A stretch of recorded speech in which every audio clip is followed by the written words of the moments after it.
Abner basically even tells him, quit chasing after me, you know, that if we get a hand-to-hand fight, you know I'm going to win. But anyway, Azazel keeps chasing after him, catches up to him, and they fight, and Abner wins the fight and kills him. So anyway, he dies, kind of like the hero, though it says he died on behalf of David. Later on, we'll hear about his brother avenging that death, though. So that is chapter 2. And then it says a truce between Joab and Abner. Abner was Saul's main general. Joab is David's main general. So they both oversee military things. Well, they're not going to, we don't want to fight and have a civil war over the next year. We kind of make it. Joab, though, that was his brother that Abner killed.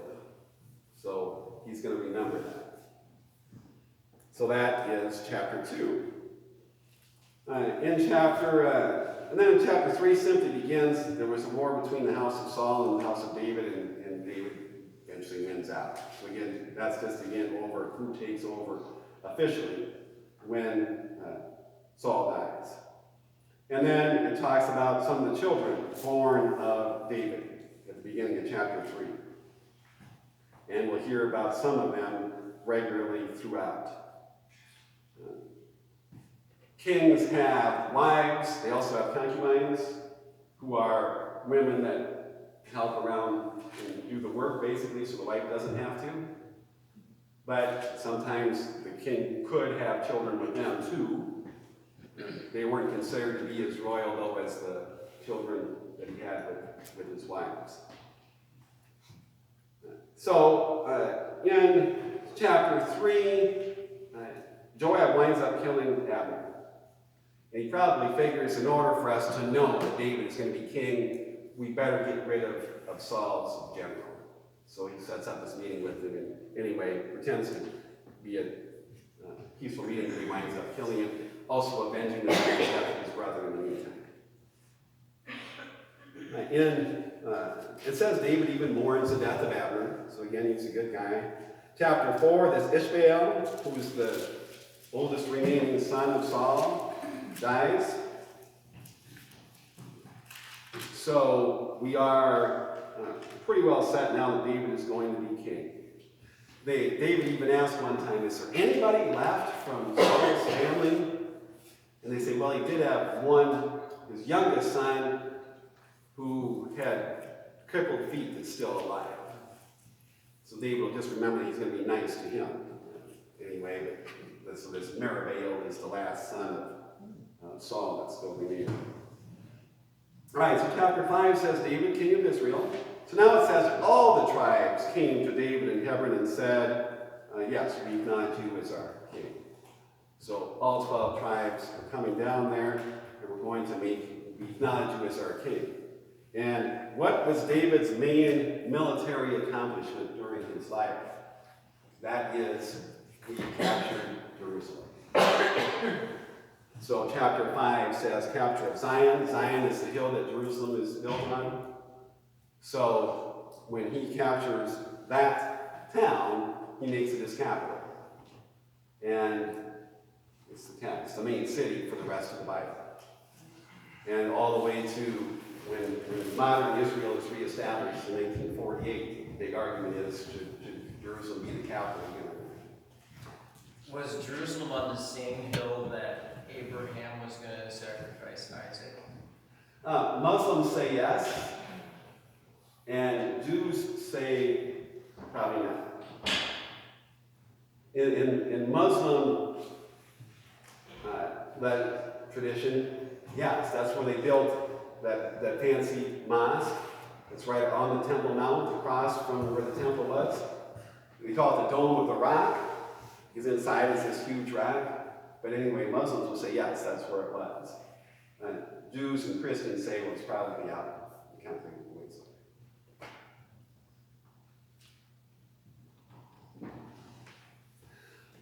that. All right, so this entire time that all these things have been going on, the ark is wherever. It's in the same place most of the time, other than what we heard tonight in the reading. But anyway, they've got that, and now that they've been successful in a lot of their battles with the Philistines, and David now is saying, I think I'm going to live here in Jerusalem. So he builds himself a home. It's called a palace, but it's not by today's standards, of course. But anyway, he had a house where the king is going to live. And they said, all right, we should bring the ark into town then. And it should be here where the king is. So they bring it in. There was one other time, before David picked up those 2 wives of Abigail that helped him and this other woman, Saul actually had him marry his daughter, Saul's daughter. And there's times where she stands up for David, but there's another time where she leaves and goes more to her father again. So Saul had a daughter and a son, maybe more than that really had to think, I like my dad on this part, but I like my husband or my best friend on the other side, that are against each other, so they have to do some serious thinking there. Here, when they bring the ark into town, it says David celebrates joyously and dances as they bring the ark in. And this wife, Michal, the daughter of Saul, says, you're making a fool out of yourself, acting like a common.